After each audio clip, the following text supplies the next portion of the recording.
Bonjour, aujourd'hui je vous emmène avec moi parce que j'ai envie de peindre des fleurs. En fait, j'ai envie de peindre et je me suis dit, tiens, pourquoi pas peindre des fleurs?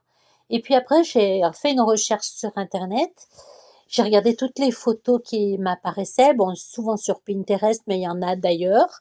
Donc, si vous voulez retrouver la source d'une photo que je montre, vous stoppez le film, vous enregistrez la photo dans votre PC et ensuite vous allez sur Google et faites une recherche d'images en déplaçant la photo dans le petit encart qui s'ouvre et vous allez trouver partout où cette photo a été publiée. Vous allez atterrir chez l'auteur.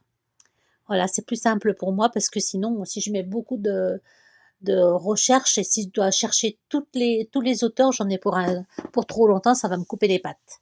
Par contre, il faut jamais dire que on a peint quelque chose qu'on a copié ou il faut jamais copier à l'identique sans citer le nom de l'auteur, dire que l'original il est à tel endroit. Voilà, moi j'ai horreur de copier. Par contre, il me faut m'inspirer de photos réelles ou de n'importe quoi, des couleurs, de n'importe quoi, pour déclencher dans mon cerveau une, une interprétation. Je veux pas que ma photo, elle soit pareille que le modèle. C'est-à-dire que je vais la trafiquer. Et pour ça, je vais utiliser des matériaux, soit de la peinture, soit de l'aquarelle, des pastels. Moi, je me rappelle plus tout ce qu'il y a comme matériaux. Mais je vais m'exercer sur un cahier, ça sera mon cahier de brouillon sur lequel je vais faire tous des essais avec des couleurs, avec des modèles de dessin. Je peux faire des essais de superposition, des essais, enfin des trucs qui marchent bien, des trucs qui sont ratés.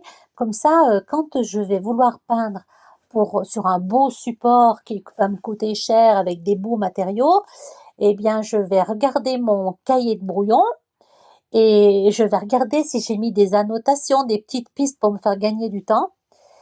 Et je vais tout de suite avancer plus vite parce que j'aurai déjà pré-mâché mon travail. Donc, mon cahier de brouillon, c'est un cahier de ressources. Et dessus, je peux y faire ce que je veux. Je suis pas censée le montrer.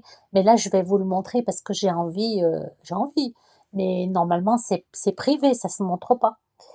Et donc, je vais prendre un papier aquarelle certainement qui fait 300 grammes parce que c'est le plus pratique.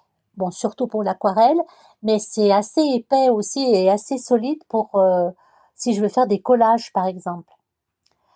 Il y a aussi le papier multitechnique qui est bien. Et donc, je vais chercher tout un tas d'idées.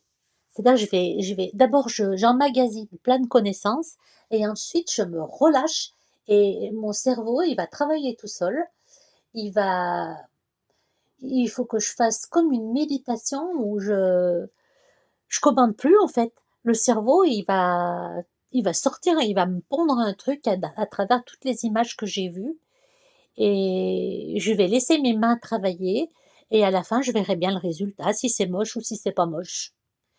Donc, c'est très, très intéressant, avant de peindre, toutes les recherches qu'on peut faire parce que ça nous amène à consulter, surtout sur internet, mais sur les livres aussi, bien sûr, des tas de peintres qui ont fait beaucoup de travail, qui ont acquis une technique et ça nous inspire, ça nous fait avancer. On apprend des choses, on découvre des trucs qu'on cherchait même pas.